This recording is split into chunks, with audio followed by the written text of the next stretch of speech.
항상 무서운 것입니다. 제2차 세계대전이 무서웠고 또 6.25 전쟁도 무서웠습니다. 여러분, 전쟁보다도 더 무서운 것이 뭐라고 생각하십니까? 넌센스 퀴즈입니다. 더워라고 하는 것이죠. 영어로 더워, 그 전쟁이라고 하는 더워죠. 정말 이 더위는 전쟁보다도 더 무서운 것입니다. 또 전쟁은 전쟁으로 해결해야 되는 것이니까 더워는 사워로 해결을 해야 된다고 합니다. 어쨌든 날씨가 장마철 가운데 무더워지고 있습니다. 특별히 건강에 유념하시기를 바랍니다. 이 찬수 목사님의 목회 경험을 실어놓은 이야기 가운데 이런 이야기가 있습니다. 어느 날 부교육자들이 많으니까 부교육자들을 다 모아놓고 아주 크게 대노했다고 하는 것입니다. 그 이유는 옛날에도 교육자들이 우리 성도들에게 해서 안 될 실수를 했기 때문에 또다시 그런 일이 일어나서 아주 크게 야단을 치고 짜증을 내다시피 그렇게 야단을 쳤습니다. 그리고 나서 부교육자들의 반응이 어느 한쪽은 죄송합니다, 미안합니다 이러더랍니다. 그리고 또 어느 한쪽은 다시는 이런 일이 없을 것입니다, 잘 하겠습니다 라고 하더랍니다. 그런데 어떤 한 분은 아주 뜬금없는 이야기를 하더라는 거예요. 그 뜬금없는 이야기는 마음을 사로잡더라고 하는 것입니다. 저희를 포기하지 않으셔서 감사합니다. 그런데 구약 선지서에서 들려왔던 이야기 같지 않습니까? 인간의 재성이 야단을 맞았고 그런데도 계속 반복이 되어지니까 이 세 가지 반응 가운데 어떤 회개가 제일 하나님께 합당한 회개라고 생각합니까? 죄송합니다, 미안합니다도 회개의 표현입니다. 또 고치겠습니다, 앞으로는 이런 일이 없을 것입니다, 어쩌면 고쳐나가는 적극적인 회개라고 표현할 수가 있을 것입니다.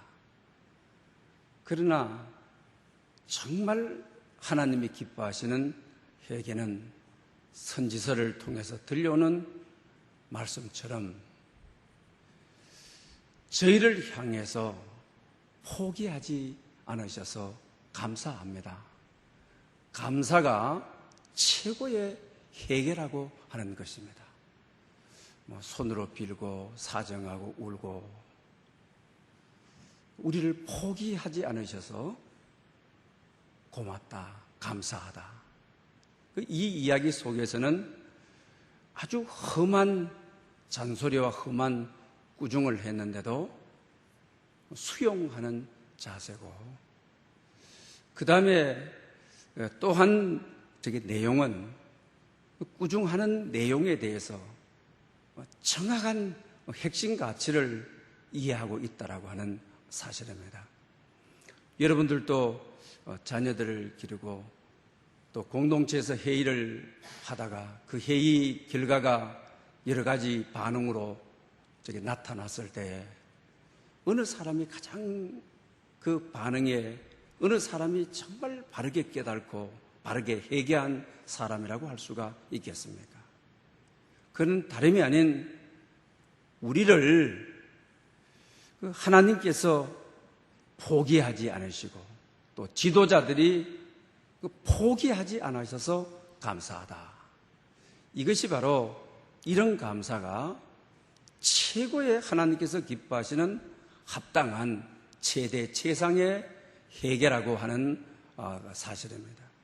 예언서를 보게 되게 되면 이스라엘이 끊임없이 반복적으로 우상을 섬기고 죄를 지을 때 때로는 전쟁을 통하여 또래는 자연재해를 통하여 하나님이 진노하시고 심판하시죠. 그러나 선지자들은 그 하나님의 진노하심이 하나님의 분노하심이 이스라엘을 사랑하시는 다른 표현이다. 아직도 이스라엘을 버리지 아니하시고 그들을 내치지 아니하시고 그들 역사 속에 간섭하시고 개입하시는 하나님의 마음을 그들에게 소개하고 있는 것을 보게 됩니다. 그래서 오늘은 최고의 회개는 감사입니다. 이런 제목으로 여러분에게 말씀을 드리려고 합니다. 오늘 본문은 로마서 7장 24절, 25절은 누구나도 잘 아는 말씀입니다. 그러나 24절하고 25절은 아주 상반된 말씀이라고 하는 거죠. 오라 나는 공고한 사람이라. 공고라고 하는 것은 어렵고 고생스러운 인생을 우리가 사전을 찾아보면 그렇지 않습니까? 인생이 어렵고 너무 고생스러워서 오라 나는 공고한 사람입니다. 그러면서 이 사망의 몸에서 누가 나를 건져내라. 자기 자신을 죄성에서 죄의 종이 되어 아무리 죄로부터 해방되려고 해야 죄의 근세가 너무나도 커서 죄에 이끌려 다니고 살아야 되는 너무 어렵고 고생스러운 인생을 살아가는 죽을 수밖에 없는 사망의 몸이라 자기 자신을 공고한 사람, 사망의 몸이라고 표현하고 있습니다. 이 사망의 몸을 누가 나를 건져서 누가 나를 구원해 주라 구원자가 없음을 한탄하고 있는 것을 보지 않습니까? 그러다가 그 다음 절에 우리 주 예수 그리스도로 말미암아 하나님께 감사하노라. 너무나도 배치되는 공고한 사람이라 사망의 몸이라 이거 하고는 하나님께 감사하노라 하고는 너무 놀라운 차이가 있는 것입니다. 이 놀라운 차이, 놀라운 갭을 우리가 뭐로 어떻게 이해할 수가 있겠습니까? 그건 다름이 아니라 최고의 회개는 감사라고 하는 것입니다. 사망의 몸, 처절한 죄 속에서 이 죄 속에서 빠져나올 수 없어서 공고한 인생, 내 인생 사망의 몸, 죽을 몸. 그런데 너무 놀랍게도 하나님께 감사하노라 그냥 선언을 하는 것입니다. 엄청난 선포를 하고 있는 것을 보게 되는 것입니다. 바울은 죄를 감사한다는 말이 아닙니다. 죄의 세력을 감사한다는 말도 아닙니다. 죄 자체를 감사한다는 말도 아닌 것입니다. 우리 인간이 그 죄 앞에 얼마나 노출되어 있습니까? 우리 신문지상이나 또 교회 내부적인 또 지도자들이나 교회 외부적인 지도자들 따를 가운데 저분은 그런 죄에는 절대로 빠지지 않을 것이다. 또 많은 분들이 자기 자신에 대해서도 나는 절대로 그런 죄 안 지어 하고 남에게 손가락질하고 남에게 총질하고 칼질하죠. 그러다 보면 절대 그렇지 않는 분이 죄에 노출되어서 그냥 무너져 버리는 참 우리 마음을 안타깝게 하는 너무 아까운 분인데 그런 경우를 우리가 많이 보지 않습니까? 우리 모든 인생은 죄 아래 자유로운 인생이 없습니다. 죄 아래 장담할 인생이 없습니다. 그러기에 바울은 자기의 연약함을 깨닫고 감사한다. 바울도 이 경건한 자, 이 율법주의자, 바리새인주의자, 그리고 율법 앞에 온전하기를 인생을 다 드린 자. 그래도 그는 죄 앞에 인간의 본성, 죄성, 오늘 고백한 대로 공고한 사람, 사망의 몸. 그러니 제 앞에 인간의 연약함을 깨닫고 감사하는 것이죠. 내 힘으로는 죄를 이길 수가 없는 것이죠. 인간의 노력으로 죄의 근세 앞에 이길 수가 없는 것이죠. 그러니 나의 연약함을 인정하고 나의 연약함을 감사하고 그래야만이 주님으로 채워지고 성령의 능력에 사로잡히고 진리가 나를 사로잡아 내가 죄를 이길 수 없으나 우리 주 예수 그리스도로 말미암아 아버지께 감사하노라. 십자가의 능력으로 진리의 능력으로 죄를 이기는 거죠. 그러니 내가 이긴다. 바울은 자기를 자랑해 본 적이, 자기 강함을 자랑해 본 적이 한 번도 없습니다. 약함을 감사했습니다. 오히려 약한 것 때문에 은혜로 채웠습니다. 주님의 능력으로 채웠습니다. 죄를 이길 수 있다고 장담하는 분들, 꼭 그런 분이 먼저 넘어지죠. 그러나 제 앞에 인간의 약함, 인간의 죄성, 인간의 본질을 알고 아버지께 감사하노라. 나는 이길 수 없으나 예수 그리스도 내 죄를 위하여 십자가를 위해서 죽으신 그분의 힘으로 이길 수 있다라고 하는, 결과적으로 자기 자신을 바라보면서 바울은 더욱더 회개할 수밖에 없고 깨어 있을 수밖에 없었다라고 하는 사실입니다.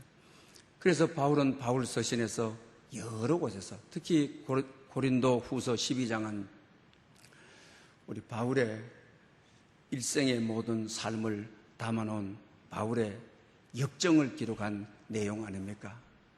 바울이 육체에 가시가 있었습니다. 빼어지지 않는 가시, 아픔이 있었습니다. 하나님께 3번 기도했지만 고쳐주지 않았습니다. 그때 바울의 고백은 뭐라고 하는 겁니까? 내 은혜가 내게 족하다. 내 능력이 약한 데서 온전하여 지민이라. 할렐루야! 바울이 약한 데서 온전하여진다. 왜 그렇습니까? 내 은혜가 내게 족하다. 약한 것이 은혜다. 약한 것이 능력이다. 약한데 하나님의 능력이 머문다. 오히려 그것을 그는 감사하고 있습니다. 여러분, 마귀는 감사를 모른다고 하였습니다. 우리가 여러분 내 약함을 가지고 비난하고 원망하고 탄식하게 되면 사탄은 내 약한 마음을 찔러서 허물어 버립니다. 오히려 바울은 약함을 감사했습니다. 하나님의 능력이 머물도록 하였습니다. 오히려 이 약함을 하나님의 능력이 온전하도록 하였습니다. 그것이 바로 약함을 원망하지 않습니다. 불평하지 않습니다. 인생의 한으로 여기지 않습니다. 오히려 이 약함이 온전해지도록 병을 가지고 고쳐달라고 회개하고, 그리고 이 약함이 온전해진다고 감사하고, 그래서 결국 바울은 병을 가지고도 건강하게 살았습니다. 온전하게 살았습니다. 하나님의 현상을 가지고 살았습니다. 그러면서 또 바울은 이런 이야기를 합니다. 내가 약할 그때에 강함이라. 할렐루야! 우리는 대부분 우리가 약할 때, 병들 때 하나님 왜 날 버리십니까? 왜 나만이 내 인생에 나만이 오는 일입니까? 왜 우리 가정에 이 약함이 있어야 합니까? 이런 부끄러움이 있어야만 합니까? 원망하게 되면, 불평하게 되게 되면, 내 인생을 스스로 저주하게 되면 사탄은 그를 기회로 삼아 내 마음을 찔러, 불평하는 마음을 찔러 허물어 버리는 것입니다. 그러나 바울은 내가 약한 때, 죽게 된 때, 날마다 그 가지가 나를 찔러 나를 너무 아프게 할 때에 그때가 강함이라 하나님께 감사했습니다. 하나님을 높였습니다. 하나님을 찬양했습니다. 여러분, 명심하시기를 바랍니다. 약함은 강하게 하시는 하나님을 찬양할 때요, 감사할 때요, 또한 최고의 회개는 나를 버리지 않는다고 하는, 감사가 최고의 회개라고 하는 사실입니다. 고린도후서 1장 30절에도 내가 부득불 자랑할진대 내가 약한 것을 자랑할지니라. 할렐루야. 우리 대부분 가정의 약점이나 자기 개인의 약점이나 약한 것이 있으면 얼마나 자기 자신에 대해서 부정적인 자아상이 설 수 있잖아요. 또 평생의 지병을 가지고 있으면 그 약점이 돼가지고 남에게 노출을 또 시키면 그것이 또 약한 사람으로 비춰질까봐 그런 경우 많이 우리가 있잖아요. 그러나 바울은 내가 부득불 자랑한다면 내가 약한 것을 자랑하겠다. 약하기 때문에 은혜를 더 사모하고, 약하기 때문에 더 기도하고, 약하기 때문에 더 회개하고, 약하기 때문에 하나님을 높이고 하나님을 찬양하고, 약하기 때문에 앞에서 말하는 대로 이 약한 것을 감사하고 자랑거리로 삼고 그런 모습을 보게 되는 것입니다. 믿음의 글에 어느 집사님이 중학생 아들을 기르게 됩니다. 이 아들은 공부를 너무너무 하지 않고 학교 갔다 오기만 되면은 가방을 집어 던져버리고 컴퓨터에 앉아서 오락 게임에 빠져서 있습니다. 엄마는 한 번도 싫은 소리를 하지 않고 아들 방을 문을 열었다가 지켜보고 열었다가 지켜보고 합니다. 그리고 이 아들도 조금 철이 들었는지 엄마 보고 이럽니다. 엄마, 공부하는 아들이 밉지. 날 엄마 밉지. 엄마 날 놓은 것 후회하지. 엄마 안 그래? 라고 합니다. 그 엄마는 아무 말도 하지 않고 또 이렇게 빗나가는 아들을 기르면서 자기 마음의 이 재성, 엄마로서 엄마의 연약함, 그런 아들에게 뭐 어떻게 해줄 방법이 실제적으로 자녀들이 어려움을 겪게 되게 되면 부모의 한계가 무력감입니다. 뭐 실제적으로 어떻게 할 수가 없어요. 해줄 게 있는 게 없습니다. 그런데 아들 보고 이럽니다. 나는 너가 밉지 않다. 공부 못한 아들이 밉지 않다. 너의 모습 그대로를 나는 너를 사랑한다. 그리고 아들, 너는 내게 주신 하나님의 선물이야. 공부를 잘하든 못하든 나는 너를 사랑해. 그러면서 우리 집에 아들을 주신 하나님께, 너를 주신 하나님께 나는 너를 감사해. 이럽니다. 그러면서 엄마도 빗나간 적이 있었거든요. 학교 시절에. 그럴 때마다 자기 그 어머니가 들려준 이야기, 그리고 하나님께서 자기에게 들려주신 말씀은 딸아, 너의 있는 모습 그대로를 내가 사랑한다. 늘 이 말씀을 가지고 살았습니다. 그리고 아들에게 막 소금 부글부글 끓여 막 컴퓨터를 갖다가 마당에 갖다가 그냥 집어 던져서 망치로 박살을 내보고 싶지만 성경적 방법으로 원망하지 않고, 그때 원망하고 싸우고 다투면 사탄에 넘어뜨리겠죠. 그렇지만은 끝까지 2, 3년을 게임을 하는 아들을 사랑한다. 공부 못한 아들을 사랑한다. 너의 모습 그대로를 사랑한다.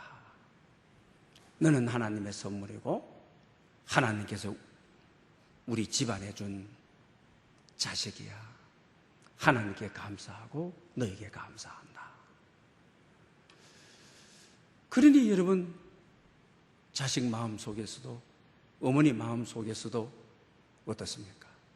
몇 년이 세월이 지난 다음에 철없는 자식이 어머니의 그 이야기가 마음속에 녹아내려지는 겁니다. 컴퓨터 게임을 멀리하고 그때부터 책을 잡고 책을 가까이 하더라고 하는 것입니다. 사랑하는 여러분, 우리가 약할 때 하나님의 은혜가 머물도록 해야 하고, 약할 때 하나님의 능력을 믿고 감사해야지,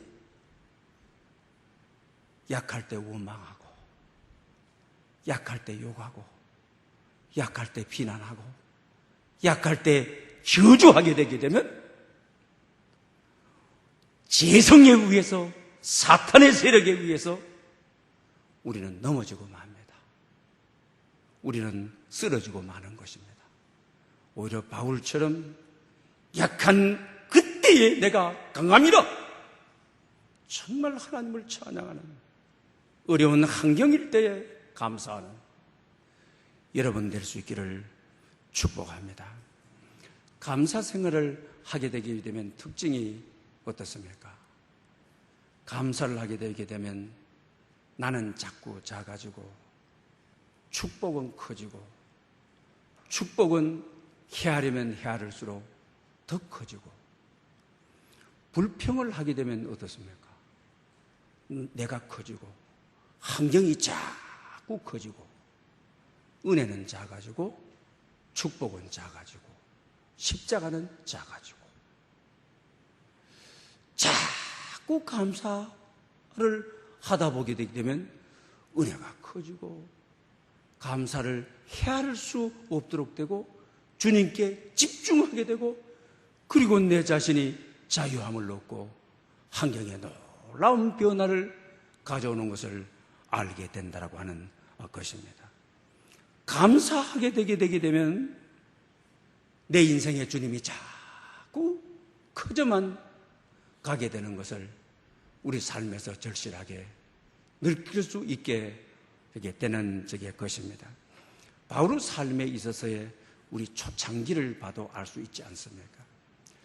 바울의 삶에 있어서의 그의 초창기 갈라디아 교회 보게 되면 바울의 고집이 보통이 아니었습니다. 여러분. 자기 사도권 때문에 여러분 어떻게 했습니까? 얼마나 강하게 싸웠습니까? 피나게 사도권 때문에 싸우지 않습니까? 그러나 바울의 생애에 자기 자신에 대해서 정말 범사에 감사하라, 말에나 일에나 감사하라, 기도에 끼어서 감사하라. 바울은 범사에 감사한 사람이었습니다. 그러면서 그는 인생에 세 가지 자기 자신에 대한 고백을 하고 있는 것을 보게 됩니다. 고린도전서 15장 9절에 보게 되게 되면 이럽니다. 사도 중에 가장 작은 자다라고 하죠. 에베소서 3장에 가서는 모든 성도들 가운데 지극히 작은 자라 하죠. 그리고 디모데전서 1장에 가서는 죄인 중에 괴수다 이러죠. 여러분, 감사가 자라게 되게 되면 바울처럼, 바울 같은 제자가 어디 있습니까? 사실 에베소 지역에 가서 옷기만 스쳐도 병이 나와버리고 귀신이 떠나가고 바울처럼 선교해 가지고 소아시아에 우상이 지배하던 나라에 하나님의 교회 가서는 이런 능력의 사도가 어디 있습니까? 그런데 바울은 자기 자신을 가리켜서 제자 중에 가장 작은 자. 사실 제자 중에 가장 큰 자인 것입니다. 감사하면 내가 작아지면 작아지는 것만큼, 내가 죽으면 죽는 것만큼 하나님의 능력은, 성령의 역사는, 은혜는, 축복은 커지는 것입니다. 그런데 에베소 교회에서는 이제 제자들하고 비교하는 것이 아니고 모든 성도 중에 지극히 작은 나에게 은혜를 주셨다. 복음을 주셨다. 성도들하고 이제 비교하는 거예요. 감사가 커지면 커질수록 나는 죽고 예수님으로 커지는 성도들 중에 교회를 세우고 성도를 세우고 성도를 가르치던 바울이 성도들 중에 지극히 작은 자다. 감사는 자꾸 나를 작게 하고 나는 죽고 예수로 살고 부활의 권능을 덧입도록 하고, 그래서 결과적으로는 하나님의 완성된 세계에 사는, 그리고 여러분 디모데전서 1장 15절에는 더욱이 우리에게 충격적이 아닙니까? 왜? 죄인 중에 내가 개손이라. 이야, 바울은 죄인 가운데 개수랍니다. 죄인의 우두머리랍니다. 그러니 그는 죄인에게 복음이 전파될 수가 있었습니다. 왜? 죄인에게 우월감 가지지 않았습니다. 우월감은 전도의 적이지 않습니까? 우월감은 어떤 사람의 마음도 움직일 수 없는 것 아닙니까?